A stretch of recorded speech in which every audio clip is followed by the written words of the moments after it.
What's up? Welcome back. I'm John Stark, AmericanMovieGuy.com, your favorite blind film critic, and today I'm talking about Zero Day. This is the Netflix series. I've seen all 6 episodes, finally. Listen, there's a lot of TV on right now, and I'm trying... Anyway, so Zero Day. Click like and subscribe. Let's get into it. There go. Spoilers ahead. Be warned. Be warned. I mean... yeah, no, there's going to be spoilers because a lot of why I would not like this have to do with spoilers. So Zero Day is a new limited series that starts off really interesting. There's there's a huge cast to this thing. We've got Robert DeNiro, who plays former President George Mullen. Joan wife is playing his wife. His daughter is played by Lizzy Caplan. He has a former chief of staff. It's played by Plemons. The current president is played by Angela Bassett. The Speaker of the House is played by Matthew Modine. The director of the CIA is played by Bill Camp. And there's a Tucker Carlson-esque annoying son of a bitch who's played really well by Dan Stevens. I think that pretty much covers the Connie Britton's in here too. She plays somebody else who works with De Niro once Zero Day gets going, in an interesting story of a former person that he had an affair with, and anyway, but Zero Day is this terrorist attack that shuts down everything: technology, government, Wi-Fi, electricity, just everything. Planes crash and people die, and there's a vague threat that it will happen again, and they're worried. So the president puts together this Zero-Day commission and asks George Mullen to run it. And George was a one-term president. He gave up his presidency because his son overdosed, and he wanted to walk away from that. So yeah, there's a lot here that just doesn't really work, or they abandon, or it's just poorly written, or nothing comes together. I'm surprised this has like a 7 on IMDb. I know, like, we're more generous with the TV shows than we are with the movies, but oof.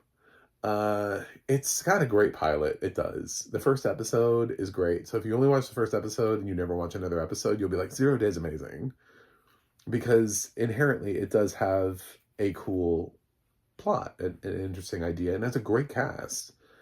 It squanders every single possibility along the way that anything it could possibly do, it squanders, and then it loves to put out questions and never answer them. So, by the end of the thing, you'll be left with like, why do we do that? What does that mean? Was that connected? Are we going to go back to that? God, I don't even know where to start. So with De Niro, he gets this weird thing along the way where he starts having memory issues. And he ends up finding out that there's, there was this program called Proteus, which sort of gets explained, in a way where they're like, we know it sounds stupid, so we can't really explain how this happens. We're just going to tell you what Proteus is, and you're just going to nod your head, and we're going to move on with the story. But Proteus was a CIA super weapon that was designed to, as a tool that would cause, like,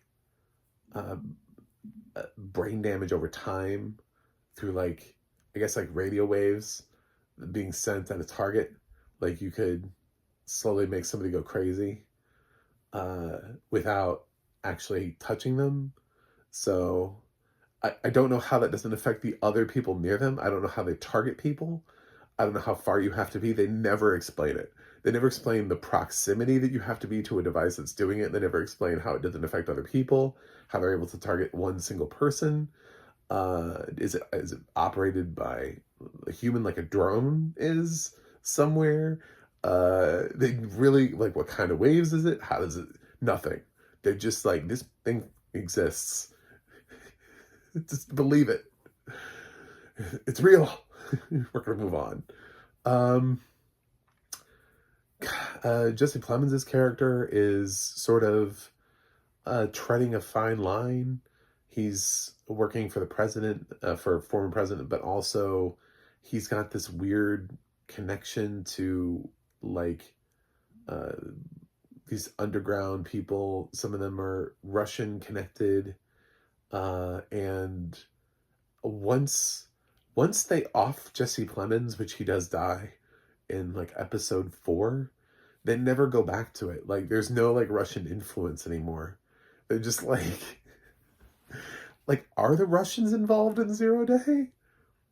How was how was he involved? How was Jesse Plemons' character involved in how was Roger? We're not going to wrap that up. We're just going to let him. They make it look like he died of a heroin overdose, and everybody's just like, "Yep, that tracks." We didn't know him to be a heroin addict, but okay. So, um, they want you to know that his wife is up for a Supreme Court position, so they have a brief Supreme Court hearing, but other than that, she doesn't really do much. Joan Allen is sort of wasted here. I remember it's a couple weeks ago, I was thinking to myself, I was like, what's Joan Allen been doing? And then Zero Day came along, and I was like, oh, I guess this is what Joan Allen's been doing. Um, Such a wonderful actress who I loved coming up out of the 90s in movies like Pleasantville and The Contender. And I really didn't know what she'd been doing. So it's one of those things where it's like, can we give her roles? I feel like streaming services, we have plenty of things now to give people roles. And where is she? So, unfortunately, she's in this, and her role really means nothing. Connie Britton is here basically to, I don't know, be part of the Zero Day Commission, but also to give this side plot that also means nothing, except to show that George Mullen had an affair at some point in his life, and that affair ended up creating a child, because Connie Britton has a child in this. I think Connie Britton may be a little bit old for the age of the child, but anyway, whatever. I will just accept it and move on. Uh, DeNiro, I think, recently still is having kids. I think he's still popping kids out. I think him and Pacino are still managing to do that in their 80s. So good for him. Whatever. I don't care. I just feel like Connie Britton was here again, sort of underutilized.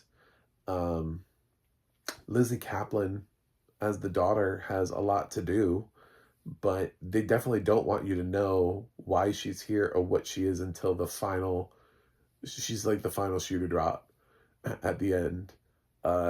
So they're not going to reveal to you. So she's just going to walk around like angry at her dad and upset about Roger and stuff like that. And she's just going to react to things.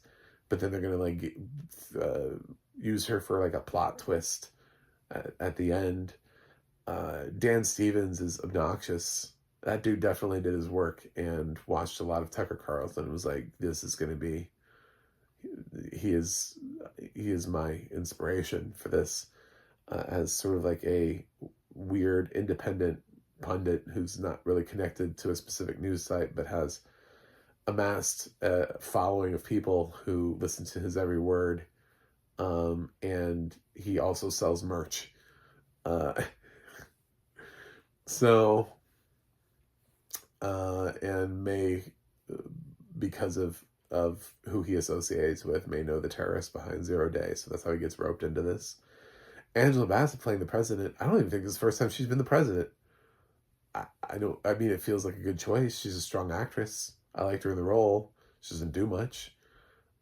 She just kind of comes in and out and passes on some wisdom, and we move on. Bill Camp, same thing. I mean, he has a few scenes where he passes on wisdom. Matthew Modine has some mustache twirling scenes where he's clearly like the opposite political party of Angela Bassett, and it's like, well, look, we don't like the 0 Day Commission. It's like, you voted for it, you know. They try to cover a lot in 6 episodes, and they throw in all of these little things like Proteus that nobody ever needed it.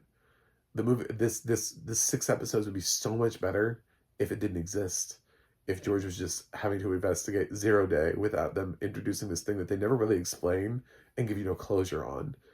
At the end of the series, he finds this weird metal device in his bird feeder, and he's like, oh, well, maybe this was it. And then he has somebody look at it, and they're like, no, they can't tell. It just looks like it's debris, or maybe just like a piece that fell off of something.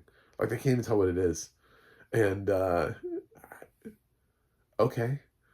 And he has to be, like, psychologically evaluated. It doesn't really affect his judgment that much. It's just this annoying thing that he has where he keeps seeing, like, who killed Bambi. But they never really explain why he keeps seeing who killed Bambi. Like, these are things... there are things that they put into this show that are just loose ends. This show ended with so many loose ends. So many loose ends. Uh, like Matthew Modine is left being like the guy who's at the head, but even he says, he's like, there are other people above us. Are they the Russians? Because they haven't been around for a few episodes. Like, I don't know, man. This is one of the worst written shows I think I've seen in a long time, and I feel bad for every single actor who's in this, because at some point they're gonna watch this and they're gonna be like, what happened? Because if you try to put it together, if you try to piece it together, you notice that there are things that are never resolved. There are questions that go unanswered. There are things that there are character traits that are given to people but never explained. And the series is full of that. The series is just like, well, we have a cool concept. Yeah, you do. What are you going to do with it? You know, I mean, yes, inherently the 0 Day concept is interesting, which is why we're watching this. I don't know how you managed to mess that up to go from start to finish, but you did. So 0 Day was a show that I liked out of the gate, but like with each episode, I liked it progressively less and less and less and less. And then we finally got to the finale, and I was like, oh, thank God. It's over. It does have pretty decent audio description, though, especially considering that there are times when George is seeing things that are not really there. There are, like, violent attacks, you know, and things that happen during 0 Day. I thought those scenes were pretty well done. George is very altruistic, you know, as a person, and he likes to try to always be open and honest, and you get that opinion from him. But there are times when he colors outside the lines. Again, the show just is like, no. So like he has, I guess, like a covert Russian friend that he calls one time who appears in like one scene, and he's like, I may not be able to talk to you again. And later on we see George calling that guy back, like he's trying to get him to come and give him more information or to learn a little bit more. They never really resolved that, and George never really seems to be concerned, but he never hears back. He's just like, I don't know. Well, he said I might not hear from him again. I'm like, then why did we ever introduce his character? What's the point of this scene? What was the point of him calling him back? Like, yeah, it's man, oh man, oh man, oh man. I don't know what to do, but I'm not gonna fault the actors. I thought they all did fine work given the characters they were given. It's amazing that any of them were able to pull any characters out of some of the stuff. Like Joan Allen, she has like one scene where she gets to have some clapback responses while she's interviewing for the Supreme Court position. Other than that, she just kind of stands around a lot. But she's good at it. You know, I mean, She's good at being there, being present. I wanted this to be good. 0 Day. I'm gonna give you a C. I mainly because the first episode is good, and if you only watch the first episode and you don't go anything after the attack, after the initial sort of like setup, and here are the characters, and oh my god, here's the attack. What comes next? Question mark. If you don't go past that, it's interesting.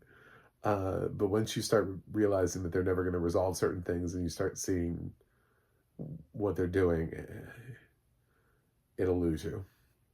Thanks for watching. Thanks for subscribing, and I'll see you guys on the other side.